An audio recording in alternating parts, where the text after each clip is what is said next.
and I think, there's another factor here in this field that, is sort of obvious to everyone, but there's a lot of money from the food industry that comes into play. And so it's more common than not that researchers are getting money from the food industry, and that just distorts. I mean, the food industry in the US, they have been working at least since 1941, when they started a kind of nutrition association, but mainly which was basically large manufactured food companies, the American Biscuit Company, and others who they started to understand. They've been at this, and they've been at it for decades. They started to understand how to influence science. And the best way to do that is to do it at the very source, right? So you fund the scientists, you fund their conferences, you fund panels, you fund at every level of the science. You influence it so that, by the time the science is getting to be considered by experts who are making recommendations, there's been money that has been invested at every point, and there's money then invested beyond anything that any science-minded group could spend. There's so much money that comes in through lobbying of government agencies. So the food and pharmaceutical industries they're deeply invested in what we eat, what we're told to eat, whether or not that makes us well or sick.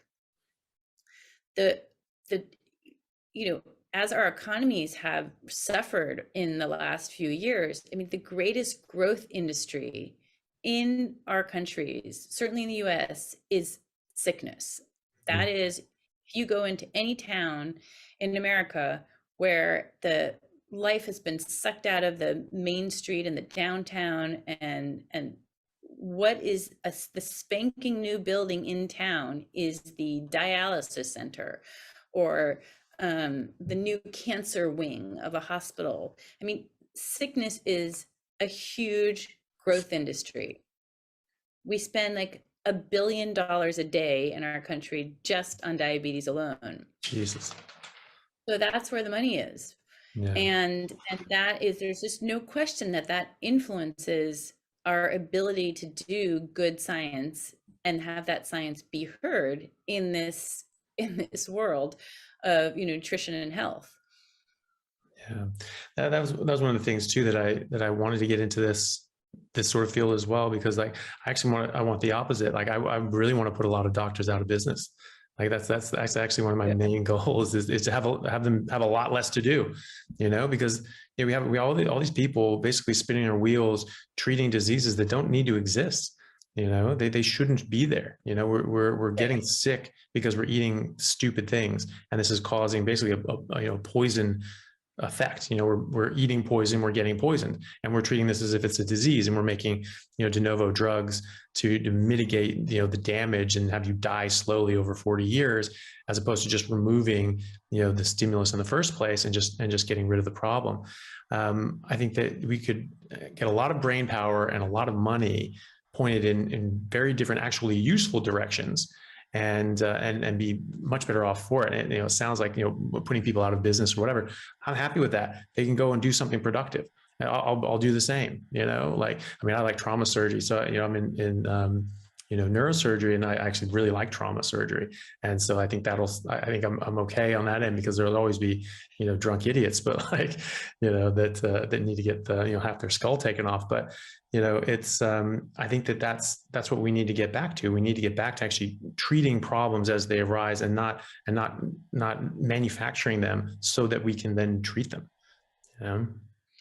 Yeah, I mean, I think, my heart actually goes out to doctors, because I think that they, so many extremely smart people go to medical school with the desire to help people, but the system that they enter, which, has largely, has evolved to respond to pharmaceutical interests, teaches them that, first of all, nutrition and lifestyle are wimpy and aren't part of the calculation. And fair enough, because the dietary advice we've been giving people and that they give people, they find doesn't work and hasn't worked because it's not based on good science. They tell people go out and eat more fruits, vegetables, whole grains, nuts, seeds, lean meats. I mean, and that doesn't work and has been showed not to work in clinical trials. So they don't have any faith in nutrition. And then they're taught to see every part of the body as its own different segmented systems. So if you have a headache, you get a pill for that. If you have acne, you get a pill for that. If you have, irritable bowel syndrome, you get some kind of medication for that. But, if you have prediabetes or diabetes, you get insulin. But they're not taught to look at the body systemically. They're not given the time to think about it, and they have no they're not taught that all of these different symptoms are in fact connected to the body's inability to deal with the amount of sugars and starches that are coming into their systems, causing hyperinsulinemia, excessive insulin in the body, chronic excessive insulin, the inability for the energy centers of the cells to function because they're not getting the right fuel. So all of that is not talked to doctors. They don't have the tools to help people. So I feel sorry, I actually feel badly that we have a system that is not helping people, and the doctors are, they really become cogs at least in the US. They aren't really allowed to be thinking people. They have to follow guidelines. They aren't given the leeway to make their own decisions, and they're just kind of administrators of drugs and devices. So it's a very, and that's why I think also there's so much burnout in the profession. Yeah. That and a few other things. Yeah. But No. it's Yeah. yeah, I mean, like the whole structure, this whole system has to change. And doctors are, they are not the major players in that system in terms of making decisions, unfortunately. No, and yeah, you're right. I mean, I think it's very easy to burn out. And I've spoken to doctors about this who've changed around. A friend of mine, Dr. Pran Ukanathan over in Sydney. He's a gastroenterologist and a hepatologist, and he just came across this, like, the things that I'm doing aren't really helping people. And he found that, like, diet and lifestyle changes actually help people a lot more. And he actually took quite a pay cut because he was, if he's doing procedures and he's doing, colonoscopies and all these sorts of things, he gets paid more for that. Whereas, like, giving them nutritional advice and bouncing them over to, a dietitian in his practice, he gets paid much less for that, but it actually helps people. And so he, is much more satisfied with that, which is good. I think most doctors would find that, and some people are just, there's always, the people out there that are just sort of, in it for the wrong reasons. But I think a lot of people are in it for the right reasons. And when you're just seeing that, you just sort of just spinning your wheels and it's just not really making much of a difference, that can be difficult. Yeah. I remember meeting a doctor when I was down under there who had retired when he discovered the whole science of insulin and sugar, and he really started to understand this systemic thinking about the body. And he was so mortified that all the advice he had been giving to people his entire career had actually been harming them, in his view. And he had not been helping people. He was so devastated by this. It was like almost this, it was really a tragedy for him. And he was telling me he spent all of his time in retirement, traveling wherever he could in any setting to give talks to people free of charge, as almost a penance that he felt he had to carry out in order to be right in his own soul, but and to teach people about what he had discovered about real science and health. And so, I also, I'm sure stories. I know so many stories where people are on the verge, doctors are on the verge of quitting. They find out about this science, and they're just revolutionizes. They're on, they literally like take back the retirement paper to be able to practice and heal people, which was always their original intention, but had just been impossible in the healthcare system as we have it. Yeah. So yeah, I mean, I think it's a bit it's a bit of a tragedy, but I think there's, also hope in the sense that there's so much research coming out now in this area, in so many different areas that you would never imagine. There are people studying the effects of a carbohydrate restriction, healthy proteins on acne. There are people studying it on polycystic syndrome. I think I'm pronouncing that wrong, but POCS, on on fatty liver disease and all these different conditions. And these are fields that are maybe a little bit less locked into paradigms that they have been in, because they haven't really considered nutrition in these fields. They didn't even think nutrition could affect these conditions. So, but we're seeing, in mental health, there's really interesting advances now that are happening. And I think in the world of science, and in medical care, in some communities of doctors, there really has been a lot of progress and change. So, I'm not without hope that there will be, that this paradigm shift that we're experiencing will continue.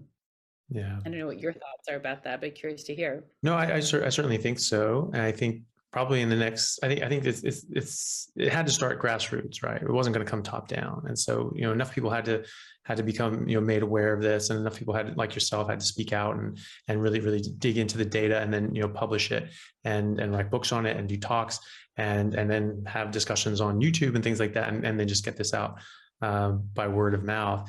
But now I think it's gotten to the point where, it's garnered enough attention that you actually can start doing TV shows or documentaries and things like that. I know you were on with Vinny Tortorich in the FATA documentary and the Beyond Impossible sort of things as well. And that's I think those sorts of things are huge, and just making our way into the mainstream.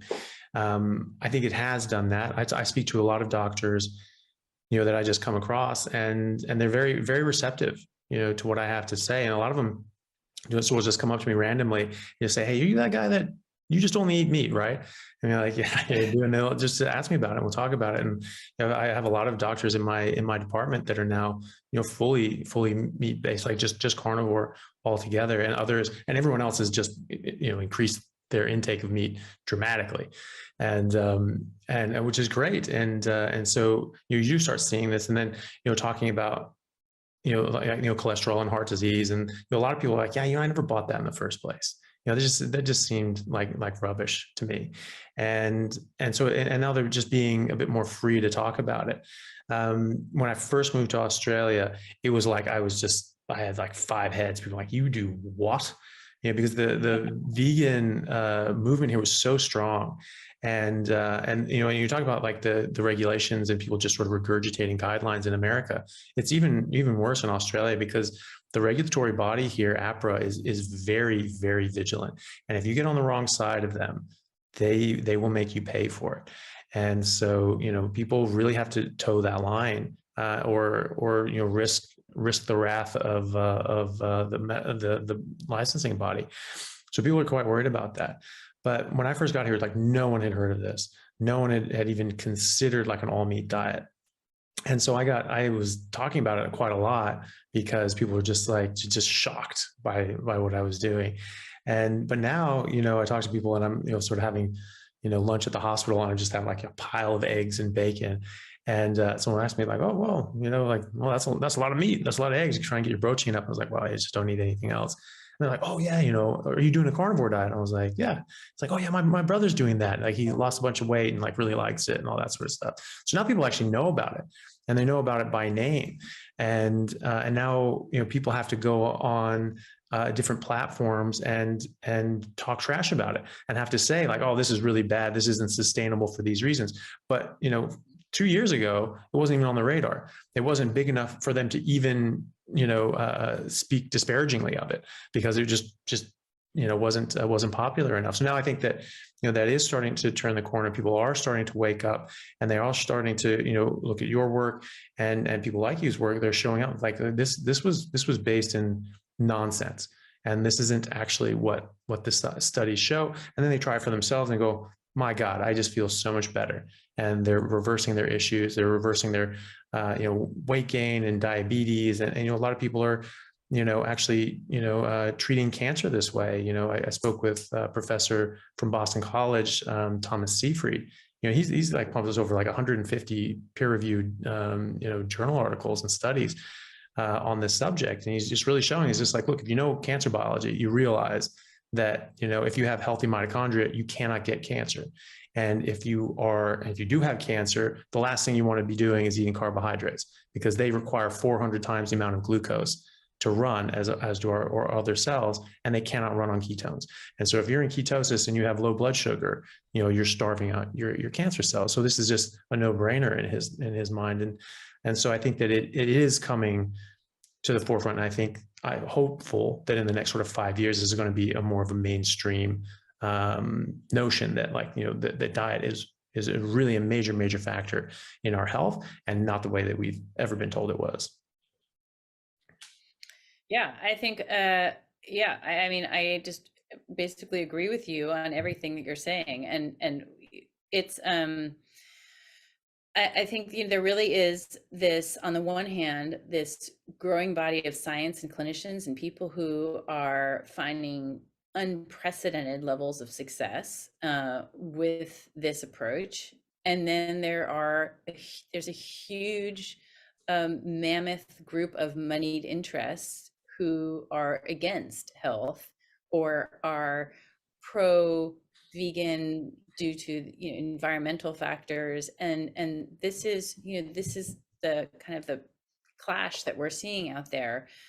I think that most people think, well, it won't affect me because I will just be able to do what I want, and I can eat the way that I need to for me, for my family. But one of the reasons I started the Nutrition Coalition, and I believe this is true really for everyone, is that we now live in an environment where we've long lived in an environment where our government policies really control what's going on for children in schools, elderly people in nursing homes, or people receiving food through assistance programs. And that these guidelines, these national guidelines, because they're considered the gold standard, are also downloaded for all cafeteria food, basically food in any institutional setting. And as you indicated, like, if you're a healthcare practitioner, a doctor, dietitian, nutritionist, any of these people who are teaching about nutrition, you can get in trouble for not teaching the gold standard. Or you can't get a job, or so I mean, there are ways in which our lives are really controlled and affected by these guidelines. We in the US can't constitute a military force. We have failed on recruiting goals because, in large part, so many people are obese and just can't meet the fitness criteria. So it affects our military preparedness. And now there's a new set of threats to our food supply that are coming through the efforts at the kind of the United Nations level, but that are kind of trickling down to various governments, whereby they want to reduce or eliminate the amount of meat that we can eat. They're buying ranches and taking them out of production so that people cannot no longer raise cattle or pigs. They're levying taxes on meat or proposing them.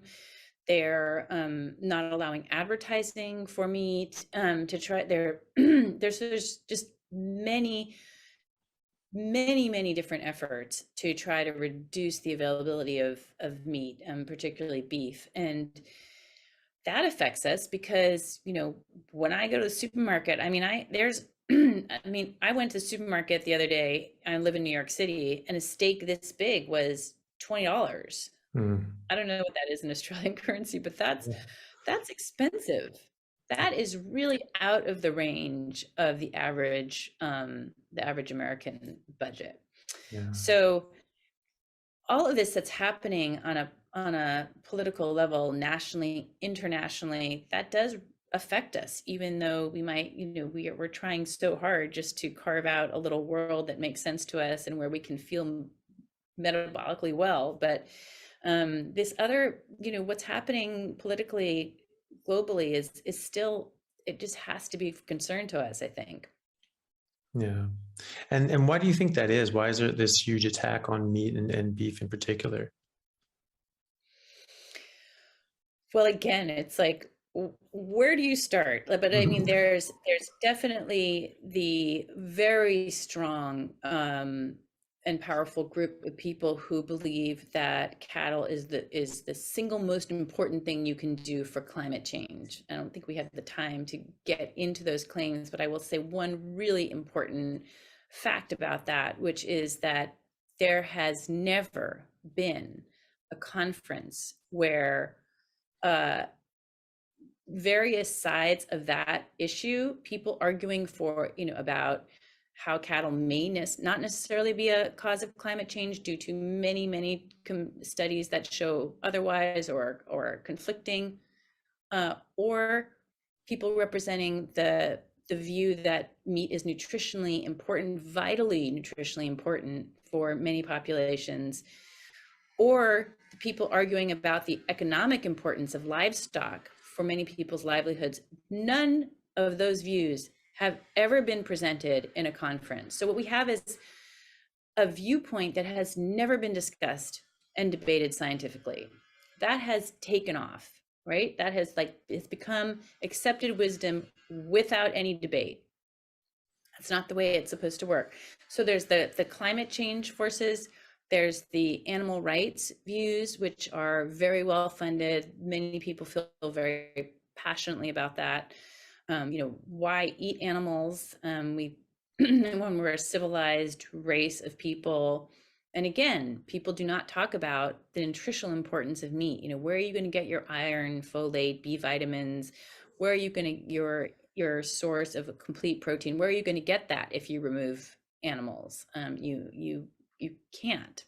Um, so and then there's this huge gale wind of financial interests that have grown up around the fake food industry, trying to replace every kind, not just meat, everything, fake eggs, fake milk, fake chicken, everything, that they're trying to create fake products. Those products are, the profit in the food industry comes from processing, right? You're talking about highly processed foods, huge profit margins, a lot of investment payback on these. Even if they fail, there's just these bubbles that are created that generate huge amounts of wealth. So, and these are not small companies. There's just enormous investment in all of these companies, and they're seen as like one of the most promising new sectors of the food economy. So, I mean, those are just some of the forces that are behind this push towards veganism. But they're incredibly well funded and very powerful, and have the ear of influencers at every level, Yeah. Well, that's as I'm sure unfortunate. you know. Yeah. Yeah. And so you were saying also before, like vegetable oils, how these came up. I mean, that's one of the arguments, is that, humans, yeah, I mean, since I was a kid, I was always taught that, humans are apex predators, top of the food chain. That was very clear as far as the data was concerned. At least, when I was growing up, that was what people were. It wasn't even a discussion. That was just, this is pretty straightforward. This is what the data shows. Now people are saying, well, no, not only is it unethical to eat meat, we actually never ate meat. We actually only ate plants, and we're actually herbivores for all these different strange reasons. But even if you were to argue that, I don't see how anyone can argue that we like evolved on seed oils, because those didn't exist. Those are a manufactured product. But what's the story behind those, and what, obviously you dug into the data, quite thoroughly. What are the health ramifications of seed oils? So seed oils, as I mentioned in the beginning of this conversation, they were the original one was cottonseed oil that was made pressed out of cotton seeds. They were a byproduct of the cotton crop in the southern part of the United States, and that oil was used to lubricate machinery, which was important in the late 1800s, because whale oil had been dependent upon heavily, but whales were being hunted nearly to extinction. So they needed a new source of oil. Here was cottonseed. And then various entrepreneurs looked at this oil and thought, well, we can use it. It's cheap. We'll use it and sneak it into butter. And we'll see if we can. And there was adulterated butter that came into being in the late sort of the turn of the 19th century. So, and then there was a soap maker and a candle maker. There's Procter and Gamble, were these two men who in 1911 they introduced a product called Crisco. Well, Crisco was really the first human the first food product for human consumption that was made from these oils. And they had these Procter and Gamble had figured out how to harden the oil, which was critical because oils in their oil form are highly unstable. They oxidize easily, they go rancid. So they had figured out how to harden it through a process called hydrogenation, partial hydrogenation, which is a big industrial process involving a metal chelate. And they made Crisco. They marketed it with a huge amount of marketing dollars. And this is what, and convinced people that this was a safer and better than butter. There's just a really fascinating history around this, about how they were able to convince housewives, butter comes from slaughterhouses or cattle are dirty, and lard comes, you have to kill animals to create lard, but Crisco comes from a clean, shiny laboratory, and it's a new thing. And of course, Americans were always into the new thing because people had emigrated to America to be in a new place and leave their grandmother's recipes behind. People wanted to assimilate. This was part of being an American. Then in the 1940s, there was further developments in chemistry labs where they figured out how to sell the oil as oil, and how to stabilize it in oil form. And all of a sudden we had Crisco oil, and we had all different brands of oils that were touted as being good for cooking and frying. Use them in your salads. And a super interesting fact around this time was that Procter and Gamble really they poured like millions of dollars into the American Heart Association in the late 1940s, which I discovered through Procter and Gamble's own company history, a book you can't get anymore now since I reported on it. Everything disappears from the internet the moment you publish something. And of course, Procter and Gamble went on to recommend these vegetable oils to prevent heart attacks. So, and they still to this day get money and have a relationship with Procter and Gamble. But so then we saw the rise of vegetable oils because they were dubbed as being good for health. They lowered your cholesterol. They were better than saturated fats, endorsed by the American Heart Association, and that has seen this tremendous rise in the use of vegetable oils. But just briefly to go over, like, what are their health effects? Well, that instability and oxidation turns out to be a big problem. I mean, I think all of us have heard of antioxidants. Why do we take antioxidants? Why do we think those were a good idea? Because oxidation is bad for human health. It drives inflammation.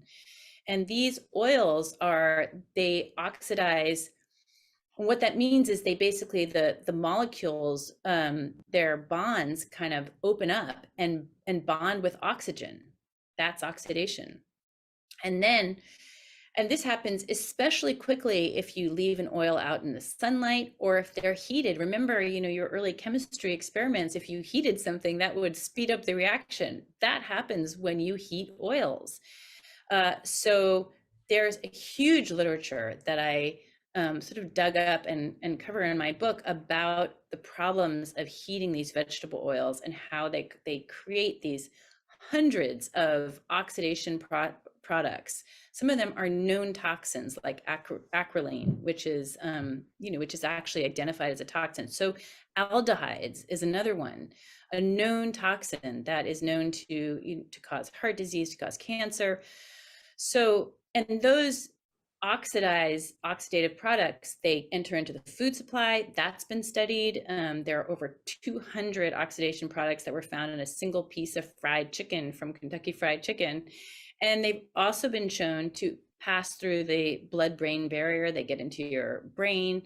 So there is really, they hang out in every cell membrane, which is your membrane of your cell controls what goes in and out. And if you have them in your cell membranes, your cells are not as intelligent as they should be.